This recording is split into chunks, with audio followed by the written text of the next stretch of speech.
வணக்கம். அத்வைத வேதாந்தத்தை நாடு முழுவதும் நிலைநாட்டிய ஆதிசங்கரர் அவர்களின் சிறந்த வரிகள் சிலவற்றை பார்க்கலாம்.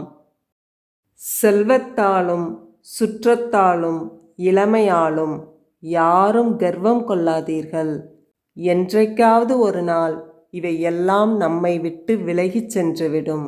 அதனால் வாழ்நாளுக்குள் கடவுளை அறிய முற்படுங்கள்.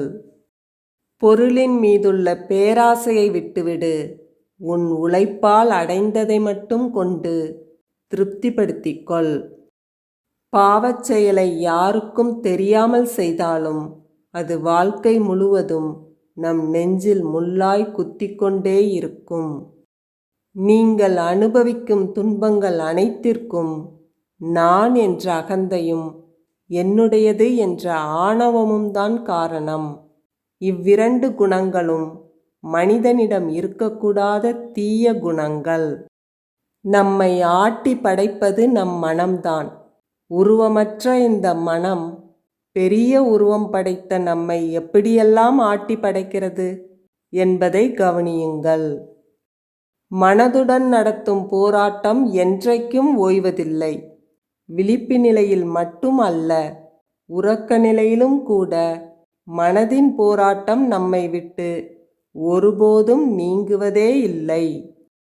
எல்லா சாஸ்திரங்களும் வேத ஞான நூல்களும் மனதை அடக்குகின்ற வழிமுறைகளையே நமக்கு எடுத்துரைக்கின்றன.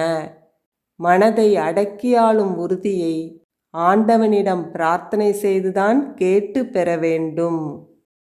வாழ்வில் நமக்கான இன்பங்கள் என்று மனம் வரையறுத்து வைத்திருக்கின்ற விஷயங்கள் எல்லாமே இன்பங்கள் அல்ல.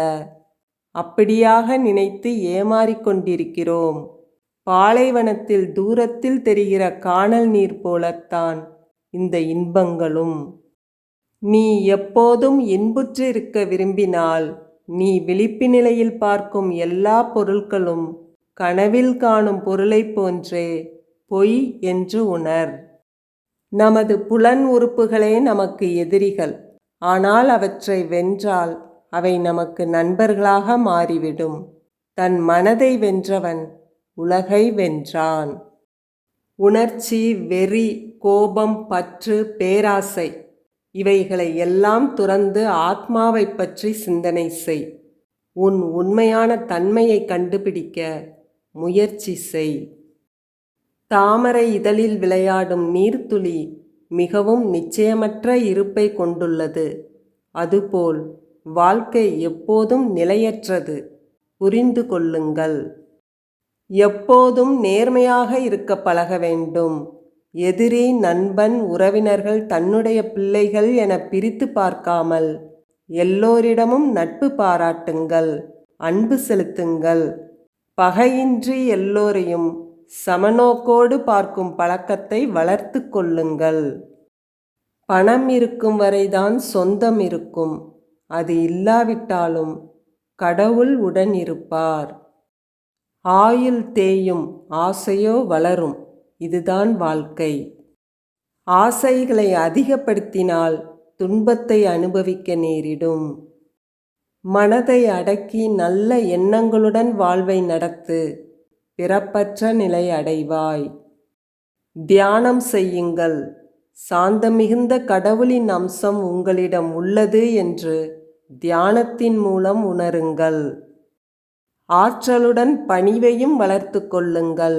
பலன்களை எதிர்பார்க்காமல் பணிபுரியுங்கள். இதனால் தீய ஊழ்வினை பலன்களை ஒழித்து மகிழ்ச்சி பெறலாம். பிறர் பேசுவதை உற்று கேளுங்கள். கவனிக்கும் திறனை வளருங்கள். உங்கள் சிந்தனை, மனப்போக்கு ஆகியவற்றில் கவனமாயிருங்கள். நல்லறிஞர் துணை நாடுங்கள். உங்கள் நேரத்தை வம்பிலும் குறை கூறுவதிலும் வீணாக்காதீர்கள்.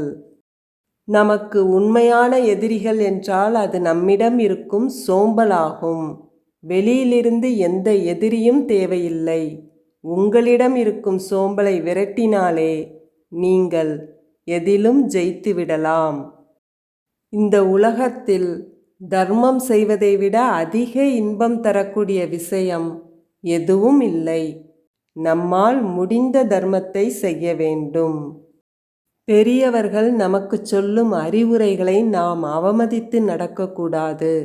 அவர்கள் அனுபவசாலிகள். எவ்வளவோ விஷயங்களை கற்று தெரிந்து கொண்டுதான் நமக்கு அறிவுரை கூறுவார்கள். உங்கள் புலன்களையும் மனதையும் அடக்கிக் கொண்டு உங்கள் இதயத்தில் உள்ள இறைவனை பாருங்கள். உங்கள் வாழ்க்கையில் நிம்மதி என்றும் நிலைத்திருக்கும். இந்த வீடியோ உங்களுக்கு பிடிச்சிருந்ததுன்னா லைக் பண்ணுங்கள், கமெண்ட் பண்ணுங்கள். இதே மாதிரி நிறையா வீடியோஸ் பார்க்குறதுக்கு நம்ம சேனல் கதை கருவூலத்தை சப்ஸ்கிரைப் பண்ணிக்குங்க. நன்றி, வணக்கம்.